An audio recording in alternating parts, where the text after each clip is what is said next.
Your September 24th edition of AM Sports Live is now on the air. Hello there, everybody. I'm Andrew Goldstein, and I have, I should say, a fantastic show planned for you. And I keep saying we have because so used to Markow being here with me, but unfortunately, at least for the foreseeable future, that will no longer be the case. Anyways, I have a very, very entertaining show planned for you. First, we're going to be talking some football, as people are wont to do on a Tuesday after a particularly exciting week in the National Football League. We're going to be talking about action movie coming out October 18th that Markow alerted me to called Escape Plan with Sly Stallone and Arnold Schwarzenegger that let's just say I'm very glad I live in a world where this movie can be made. Let's just put it that way, and I'll get into why that is a little bit later on in the show. Then I think I need to break down The Blacklist, which premiered on NBC last night and was probably the first thing that premiered on NBC in a couple years that wasn't just an unabashed piece of garbage. Yeah, I actually liked it a fairly good deal. I'll share more details on that towards the end of the show. And we'll probably wrap up the show with something else, either I don't know, discussing senior prank ideas because I was doing that with my friends yesterday. Maybe talking about Machete Kills for a couple of minutes, but I felt like I've already hyped that up enough. We'll do something for the last 4 or 5 minutes. I'll probably figure that out on the fly. But before we begin here, before we leap into the action in week 3 of the NFL season, I want to address scheduling issues. We talked on the last show about how I'm not really sure where this is headed. I mean, I know it's going to be around. I'm not sure exactly how to play scheduling with Matt being gone because an hour 2 times every week is a lot of airtime to fill by myself. But that's the way it's going to be for at least the next week or two until I could find out some other way to schedule the show to make it easier on myself. It'll probably be more like 40 or 45 minutes. Probably won't be an hour per se because, well, I don't like listening to myself talk that much. I mean, anybody who loves listening to themselves talk for like an hour and a half is probably not a fantastic radio host. Or is it the perfect radio host? It's a philosophical debate. I don't want to get into it right now. Just know that I'm figuring out the scheduling thing. I'll notify you through Facebook, Twitter, email, whatever, probably Facebook and Twitter, and or on this show. So be sure to like us on Facebook at AM Sports Live, follow us on Twitter at AM Sports Live 1, email questions, concerns, compliments, whatever, to amsportslive at gmail.com.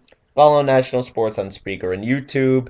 Okay, all of the managerial oversight stuff is out of the way. It's time to get on to some football. So, week 3. It seems like every week in the NFL, I think, this was awesome. There's just no way they're going to top it. And yet, they keep finding a way to top it. Just crazier and crazier stuff happens every week in the NFL, and makes me glad to be covering the games and talking with you guys about it. So, let's go down the list of games. Packers at the Bengals. This one was just really, really weird. You had both teams turning the ball over a ton. We had 4 turnovers for both teams, 8 overall, but both teams made a few good plays. It's just a little concerning, that's all. I mean, the Packers didn't look like a Super Bowl team. They didn't block like a Super Bowl team. And the Bengals, they're a little bit streaky, as they always are. And I'm not sure if Andy Dalton's good enough to ultimately lead them to a Super Bowl. I mean, his big play potential essentially boils down to toss it up to AJ Green and hope something good happens, which it usually does. That's why AJ Green's there. But I'm just not getting the impression that Andy Dalton's anything more than average. And there's nothing wrong with that. I mean, average quarterbacks have won Super Bowls before, but to think that it could happen in 2013 when the league has opened things up to passing so much and made it harder for defenses to defend the pass, you really need to have the capability to score 30 per game, any game, I feel, in order to win a Super Bowl. Today, anyways. And I'm not sure the Bengals are there yet.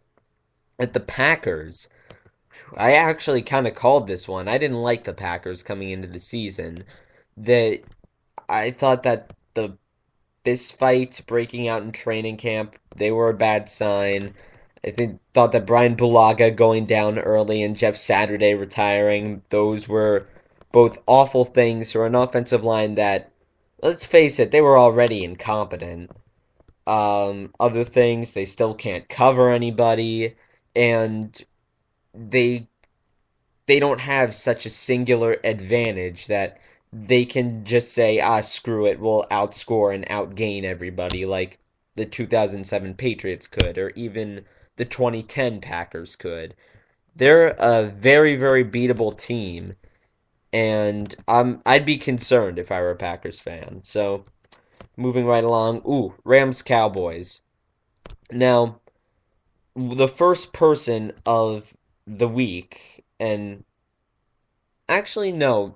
Pardon my French, but I thought the first person in the week to make my shit list was on either the Rams or the Cowboys, but I'm mistaking that for the Giants game. That's my bad.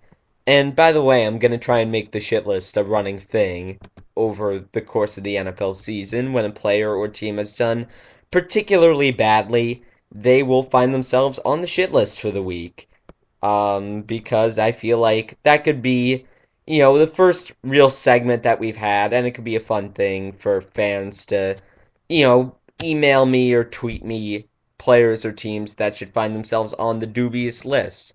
Although, I guess I could put the entire Rams team on the shit list this week if I wanted to. I mean, this is the second week that they were they found themselves behind by three scores at one point or another. And unlike last week against the Falcons, the game actually ended with the score reflecting how much they were dominated, 31-7. I mean, the Rams just had nothing going. Their leading rusher was Isaiah Pead, 6 carries, 20 yards. And if it weren't for a long catch by Chris Givens, if you just took that long catch away, their leading receiver would also be Isaiah Pead, and I believe he had 2 or 3 receptions for somewhere around 20 yards. And also, I I was kind of curious about this. Maybe a Rams fan who's listening can clue me in. Whatever happened to Tavon Austin? Because all I was hearing at a Rams training camp and all the post draft chatter I was hearing was, oh, Tavon Austin's gonna be great. They're gonna use him as a running back. They're gonna put him in the slot. They're gonna put him outside. There's so many things you could do with Tavon Austin. He's the Swiss Army knife of the offense. Blah blah blah blah blah.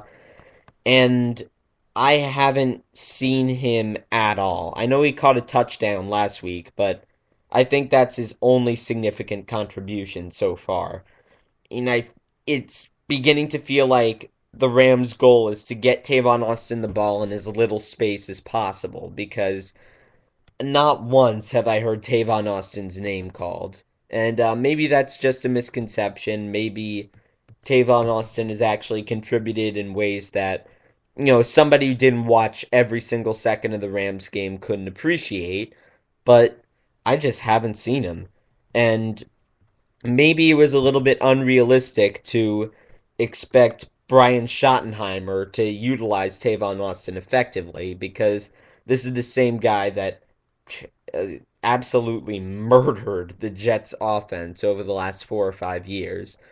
I mean, you can't possibly understand how unbearably annoying it is to have Shoddy as your offensive coordinator unless you've actually had him.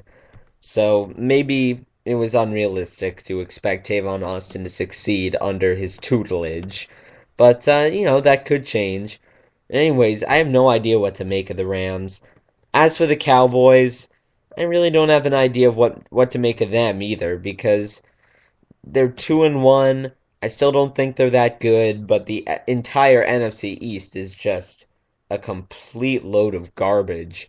And you got the Eagles who have no defense, the Redskins who are probably one of the league's five worst teams, the Giants, as Football Outsiders said, were a complete dumpster fire this past week.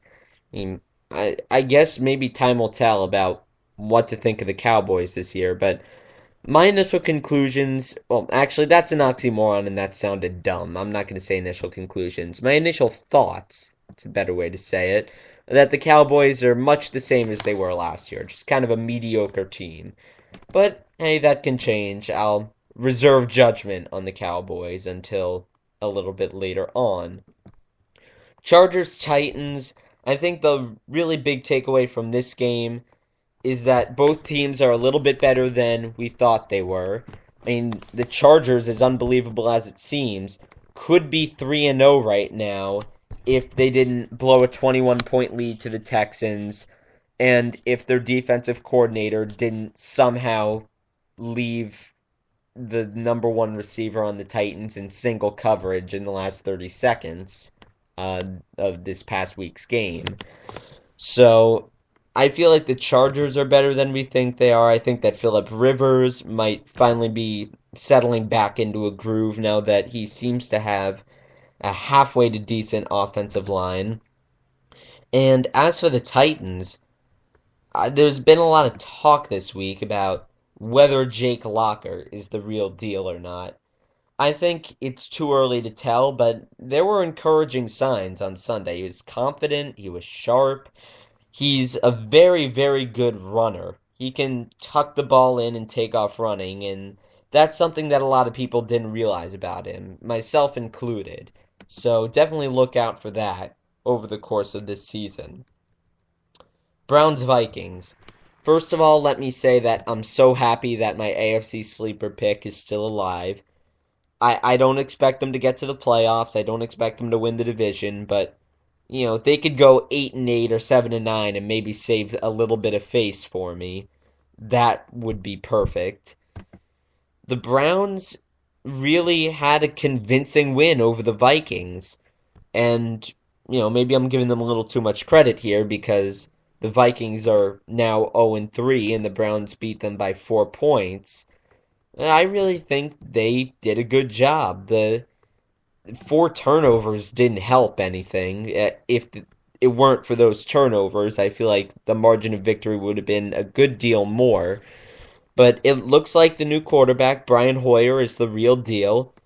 It looks like the Browns are kind of getting inventive with their play calling. They had a fake punt, a fake field goal, tons of downfield shots to Josh Gordon, and Jordan Cameron.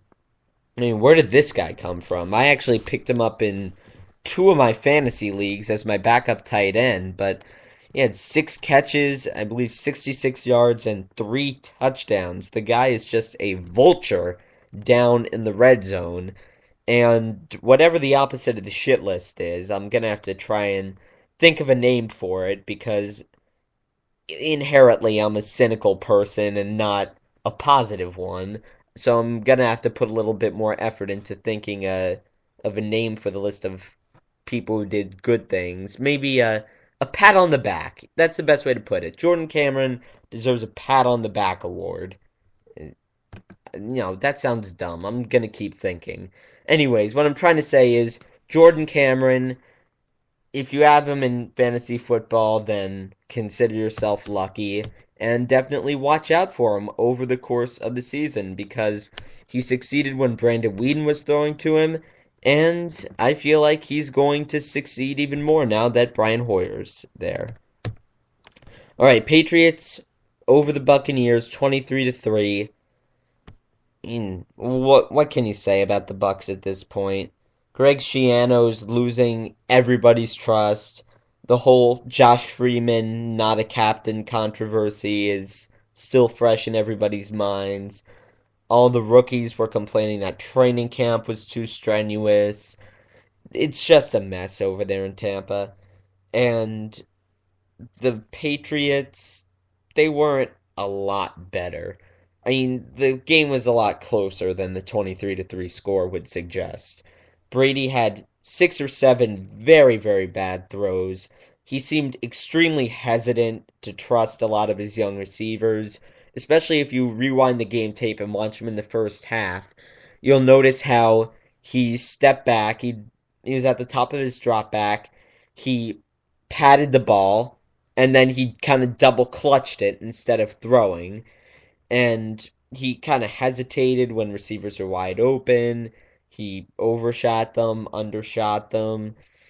He straightened some of the issues out towards the end of the game, but I was not at all impressed with Tom Brady. And I feel like the explanation is simply that he's getting older. And eventually, quarterbacks have this stuff happen to them where they're not as accurate or don't throw as hard as they used to. And combine that with a bunch of receivers who don't know what the Patriots are trying to do just because they haven't been in the system for long enough. And keep in mind that the Pat system is probably the most complex in the league with all the no huddle hurry up stuff. And you're going to get an offense that really isn't fantastic. I mean, they're 3 and 0, but if you had to bet your life on one team making the Super Bowl or making the conference championship, would you choose the Patriots? I probably wouldn't. This will be interesting moving forward. Okay, Saints Cardinals, nothing much happened there, I don't think. I'm not going to waste my breath on that one. All right, Panthers at the Giants. And I don't think anybody expected this. Ron Rivera, worst fourth quarter coach in the league. Eli Manning and Tom Coughlin in an 0-2 situation. Everybody's turning on them. They're going on the road to Carolina. Everybody thought, okay, well, we've seen this script before. The Giants are going to come back, and it's perfect. The Panthers buys this week. Ron Rivera will be fired. It just all works out. And I really wasn't expecting this at all. And this gives me an opportunity to add another person, or should I say group of people, to the shit list. The entire New York Giants team, but especially Will Beatty, the left tackle, went up against Greg Hardy, defensive end for the Carolina Panthers, all day, gave up 3 sacks, had 2 or 3 holding calls, one of which brought back a David Wilson touchdown run. So Will Beatty, awful, awful performance. Probably worse than any of his Giants teammates, which is saying a ton. I'm I'm just not sure that the Giants have a ton of hope left. I mean, they have Eli Manning, they have the receivers, but what good does that do you if your offensive line can't block anybody? And their coverage team is dreadful. Brandon LaFell, who was a fantasy football disappointment and who many Panthers fans could probably tell you was somebody who fell well below expectations, caught 2 touchdowns. They didn't seem to have any answers for Cam Newton, couldn't get any semblance of pressure on him. It was the Giants are just an awful team. All right, so that's a nice segue into their division rival, the Redskins. And I was kind of looking forward to the Giants Redskins game this year because I thought, oh, it's Eli versus RG3. We're going to have read option and Alfred Morris running a ton of stuff for Washington, and for the Giants we're gonna have Eli Manning putting it up 50 times per game against that awful secondary. It's gonna be great. And now that looks like one of the more insufferable matchups of the year. Redskins lost 27 to 20 to Detroit to run their record to 0-3. This is another team that just has no direction whatsoever. And there's a consequence to giving up 2 first round picks, or was it 3 first round picks? I'm going to have to look that up, to acquire Robert Griffin III. And that is, you start getting older in the places where people don't necessarily pay a lot of attention. That's the offensive line, defensive line, the secondary. I mean, there's been little to no turnover there in 2 or 3 years, even though you desperately, desperately need some turnover in those departments because Redskins can't block anybody. It can't cover anybody. I mean, D'Angelo Hall had an interception return for a touchdown on Sunday, but how good he is with the ball in his hands often belies a fairly below average player when actually forced to cover somebody, which is like 96% of his job. The safeties are bad, and just everything is awful about this Washington team. And Robert Griffin just looks very pensive to me. He's not driving off his front foot. He's not setting his feet. He kind of has happy feet back there in the pocket. He's kind of bouncing around as he throws the ball. He looks a little bit skittish to me. And quite frankly, I don't blame him. I mean, if I just injured my ACL for the second time in my career, I would be pretty scared of something happening to it too, and especially behind that offensive line. So, I hope RG3 gets it back, but right now it doesn't look like it. All right, moving right along, Texans Ravens. Another guy, two people actually that made the shit list for this week. Matt Schaub, who probably submitted the worst quarterbacking performance of the week, and Derek Newton, offensive lineman. I believe he's a right tackle for the Houston Texans. I'm actually going to look that up right now with my good friend Google here. Type in Derek Newton to fact check that. He is a tackle, yes, right tackle. And he had a couple of holding penalties. He had a couple blown blocks. Not as bad as Will Beatty, but still pretty bad. And Matt Schaub, what do you make of him? He's throwing balls that are way off. He's throwing easy pick sixes. This is his second week in a row where he threw an interception return for a touchdown. Might even be his third. That's another thing I'm gonna have to check. And this whole Texans team, even though they're 2-1, they don't exactly inspire confidence. I mean, who's carrying that team? Just J.J. Watt on defense and DeAndre Hopkins and Andre Johnson on offense, but Andre Johnson's getting hurt, so it's just DeAndre Hopkins and J.J. Watt for all intents and purposes right now.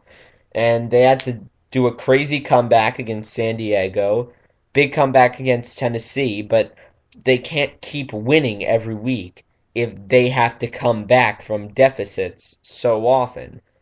And that's what they had to do against Baltimore, and they couldn't do it.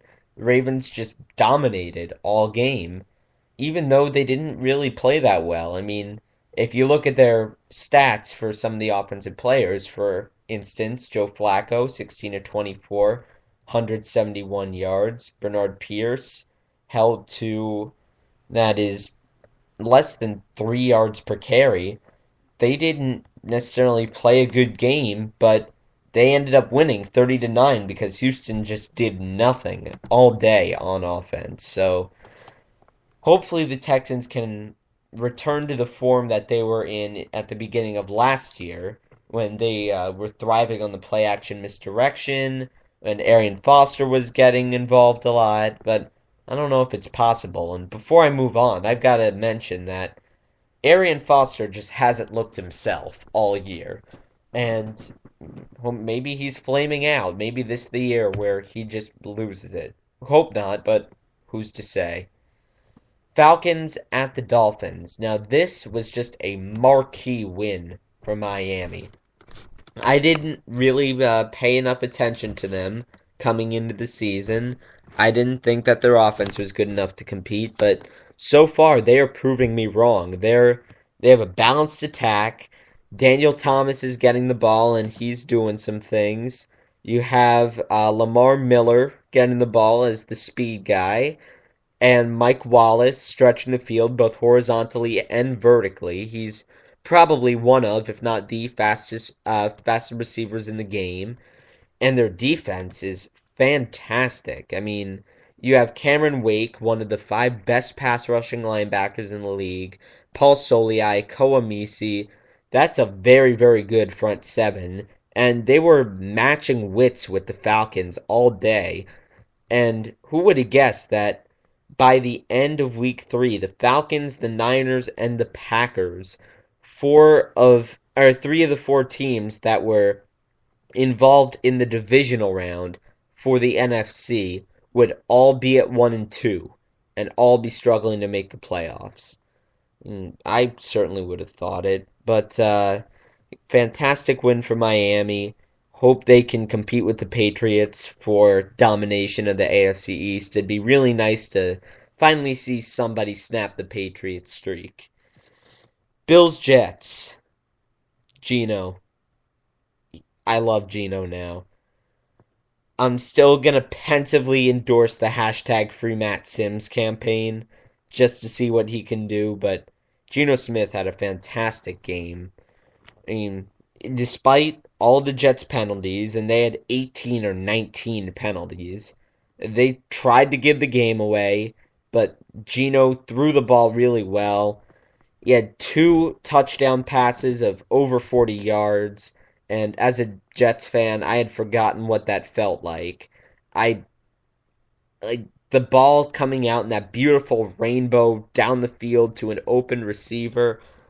I legitimately hadn't seen that in years because Mark Sanchez is probably, well, the most inaccurate thrower you've ever seen in general, one of them anyways, but specifically on deep balls.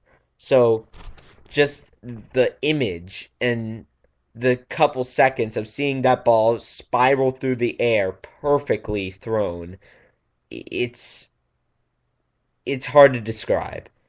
And if you had just spent the last 3 or 4 years in the quarterback version of purgatory, then you'd be able to relate. But Geno Smith, fantastic performance.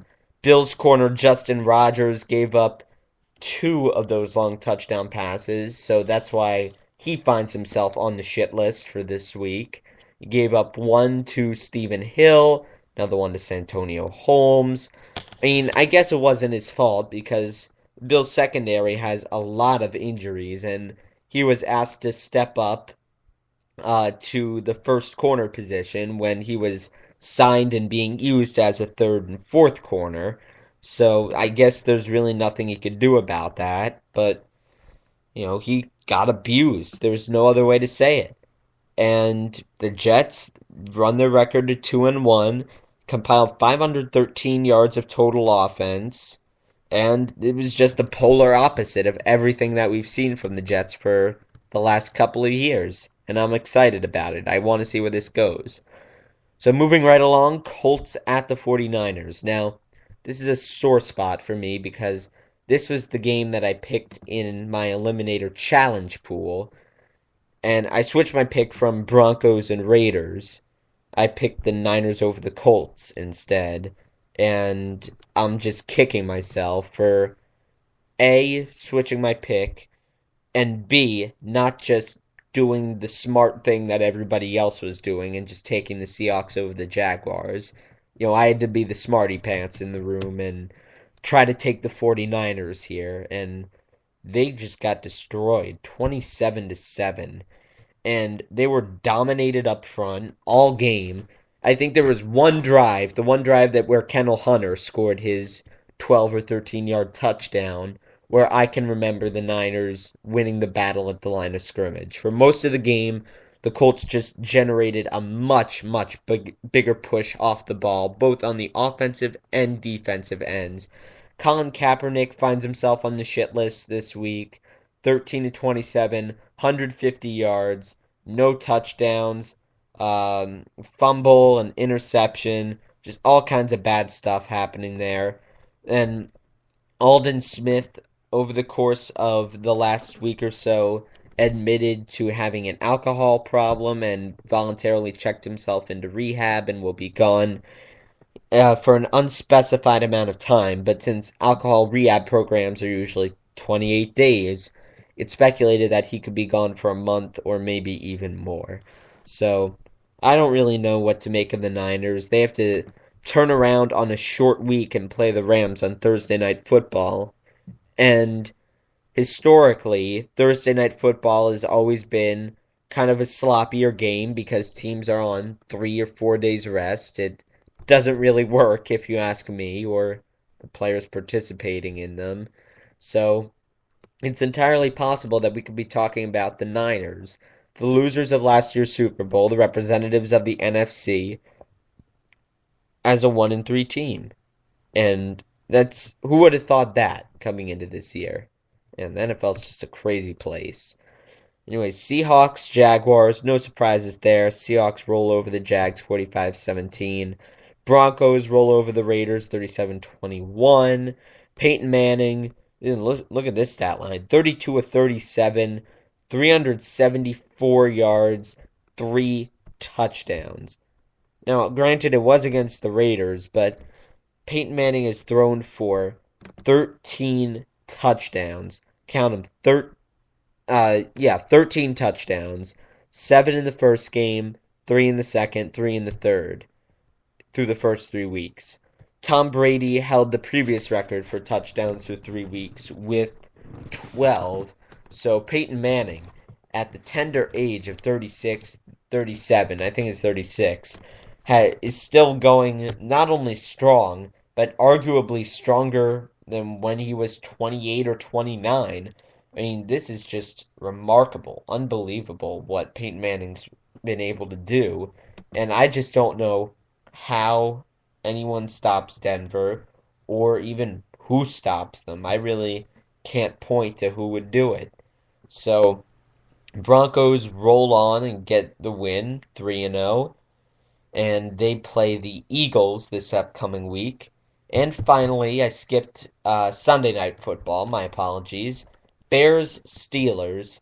Bears defense scoring a couple of points. We had an interception return for a touchdown, a fumble return for a touchdown, just a bunch of funky stuff going on. The Steelers had 5 turnovers to the Bears 0. When that happens, you're usually going to lose. And the Steelers are another team that could probably be in the NFL's bottom 5 right now. I mean, you want to talk about offensive line troubles. Marquise Pouncey done for the year. I don't like teams that lose their centers anyways, especially not the Steelers. Their defense is old. Their running back core is just kind of decrepit. So I don't really know what you could find to like about Pittsburgh. Not much, in my eyes. Bears run their record to 3-0. I'm still not sure how to feel about them yet. They could very easily be 1-2. I mean, they had to engineer a last minute drive against Minnesota. They had to come back in the final minutes against Cincinnati. I mean, Jay Cutler's doing very well. They're finally improving his offensive line and getting him in situations where he's not on his ass for half the plays that he's running. But I have to reserve judgment on them for like one more week. I'm still not quite sure what to think about their offense. Their defense, though, still first class. So, that wraps up the NFL and sports related portion of this show. We're going to go on to pop culture. Escape Plan. This is the movie that Markow was telling me about.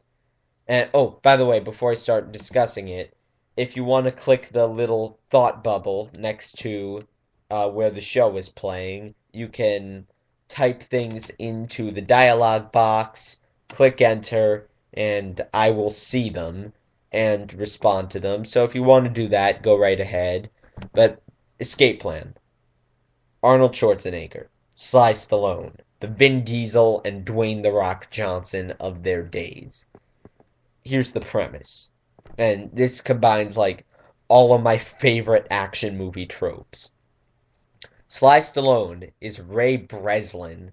Breslin is a structural engineer who is wrongly convicted of a crime. And that's action movie trope number 1, people who are wrongly convicted of crimes, because you have to like the action star.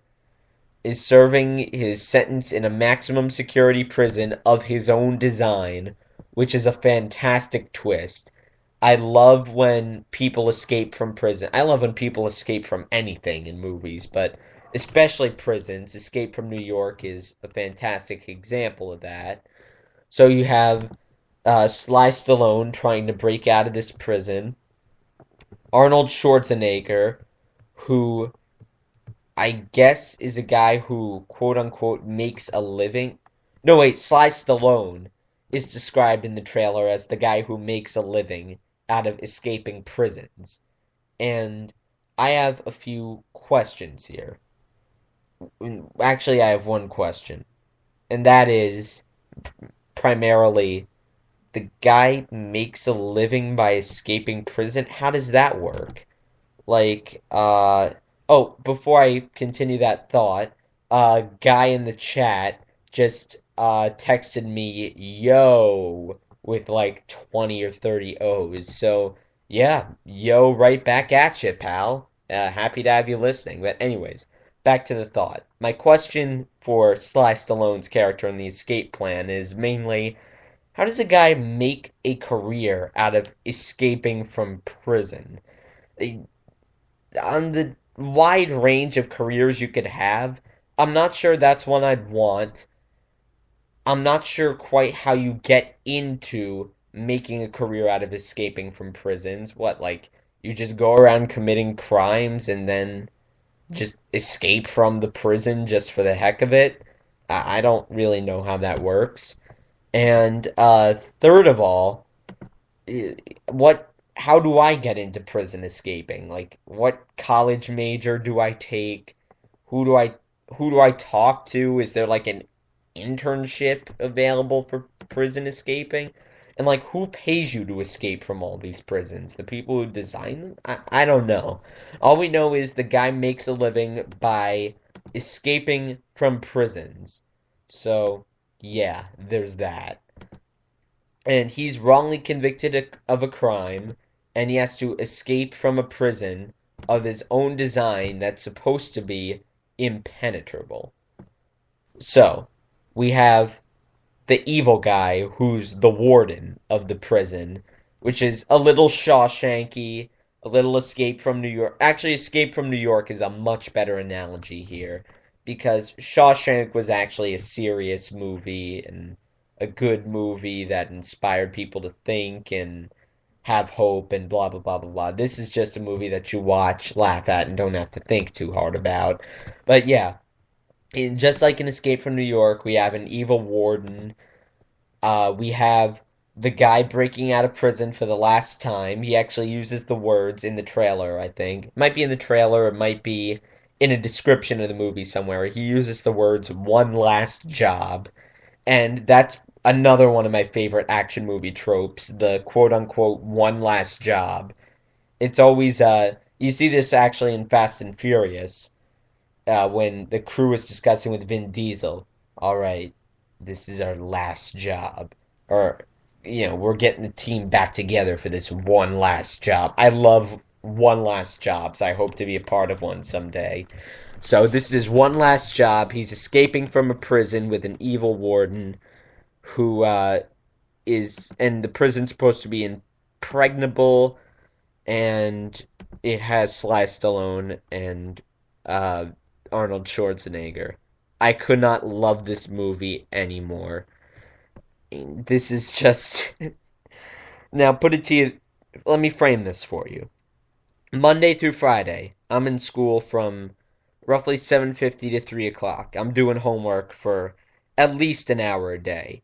So, I'm not saying it's really hard work, but it is work, and it is stressful, and you have college and stuff like that. But every single time from now until October 18th that I don't feel like doing my work, where the stress is just getting to me and I don't feel like I can carry on and I just want to flop in bed and go to sleep, I'll just remind myself, you just get this done. If you just do a good job on this, the family, or not the family, the escape plan comes out October 18th. And then I'll feel better. So, thank you very much to Sly Stallone. Thank you very much to Arnold Schwarzenegger. Oh, one crucial element of the movie that I forgot to mention. The facility that these guys are trying to break out of is supposedly just a maximum security place for people that various governments don't want in their territory. So it adds an element of secrecy. So it just has all of the best action movie staples and action movie themes in there. So the odds of me rounding up Markow, Ray, and Liam to go see this movie are off the charts. And the odds of Markow coming on this show to break down both that and Machete Kills are also off the boards in Vegas. So we have that. What else did I want to discuss? Oh, yes, NBC series, The Blacklist. It had been receiving a lot of hype recently as not a total piece of garbage, which is more than you can say for just about every single show on NBC. I mean, if you just look at the dramas that they have tried to put out over the last couple of years, we have Do No Harm, which has probably the most unintentionally funny promo ever. I mean, just look up Do No Harm on Google Images and enjoy laughing your ass off for the next couple of minutes as they try to pass that as a watchable show. So we had Do No Harm flop. We had some LAPD show flop. We had a bunch of just terrible, terrible abominations on NBC recently. But The Blacklist was on last night. I watched it, and it was very good, I've got to say. It wasn't appointment television for me. It wasn't like The Newsroom, although considering the reviews that the newsroom's gotten and the fact that Mad Men isn't appointment television for me, and Mad Men's widely considered to be a better show than the newsroom, I have somewhat different tastes in TV than most other people, so take my advice with a grain of salt. But Blacklist, very good. Not something that's appointment television, but still a very enjoyable show. The premise of the show, it's a drama, is that James Spader plays an FBI's most wanted criminal.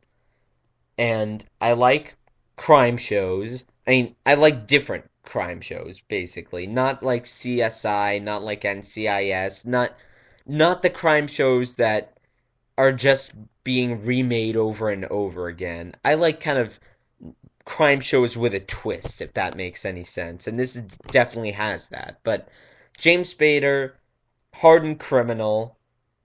He's been on the FBI's most wanted list. And James Spader actually pulls off this character fairly well. And all throughout seeing him act, I did not once think of him as Robert California on The Office. So that was a positive. But James Spader surrenders to the FBI voluntarily, and he claims that he has a bunch of information on criminals, on other criminals, on what he calls the blacklist. And the blacklist is a list of all the criminals that the FBI doesn't know exist, the ones that really matter, just the really most wanted people in the world. And he says he and the FBI can work together on this, but he's only going to talk to this one FBI handler in particular, named Elizabeth Keene. And let me look up who plays her. Megan Boone plays Elizabeth Keene. He's she's the only one to which this hardened FBI criminal or hardened FBI most wanted criminal will speak. So it's a show about whether to trust this guy or why is he so interested in this one particular person. A lot of suspense, a lot of moments that kind of make you think a little bit, which is, very rare for a crime show these days. I know that's kind of counterintuitive because a crime show is supposed to be all, kind of a whodunit, mystery sort of thing, but a lot of them are just kind of replicas of each other at this point, but the Blacklist is different. So I'm gonna give this the first episode solid 7.5 out of 10 stars. I would watch it again. I recommend that you watch it, but you shouldn't necessarily plan around it. It's not like, oh, I have to rush and finish all my homework because the blacklist is coming on. It's not that good, but it is very good. So I'd give it a hearty recommendation. It's not probably not one of the best shows I've ever watched, but it is just a solid show. So Blacklist, probably the first thing put out by NBC that's even watchable in the last couple of years. Never mind good. So that's the Blacklist, and I believe that is all I wanted to talk about for this show. I had one or two other things to talk about, but I have a little bit of homework left to do, and my voice is getting sore. You see, this is why I'm not doing shows for an hour or hour 15 minutes or whatever, because it's just all me talking. And when that happens, A, I run out of things to say, as you could tell by my incoherent ramblings for like the last 5 or 10 minutes. And secondly, my voice gets just real scratchy. So I have to kind of give it a rest. Anyways, that's going to do it for this episode of AM Sports Live. One more reminder to like us on Facebook at AM Sports Live. Reminder to like us on Twitter at AM Sports Live 1. Follow National Sports on Spreaker.com. Email me at amsportslive at gmail.com if you want to. Follow National Sports on YouTube. And, of course, don't forget to tune in for the next episode of AM Sports Live, which will be on Friday, where I break down the Week 4 matchups in the NFL. We're going to be talking about Arian Foster and his allegations that the University of Tennessee paid him to play. It's going to be a good show on Friday. So, hope you'll join us then, and I hope we're going to have as good of a time then as we did now. But for now, it's time to sign off. Or not August 24th. My God, it's really time to sign off. I'm getting the month wrong. I'm getting the day wrong. I'm repeating words. You see, this is what happens to me after I go through like 45 minutes. I'm like a marathon runner at the 24th mile right now. I've hit the wall. So it's time to sign off. Your September 24th edition of AM Sports Live is now off the air. So long, everybody.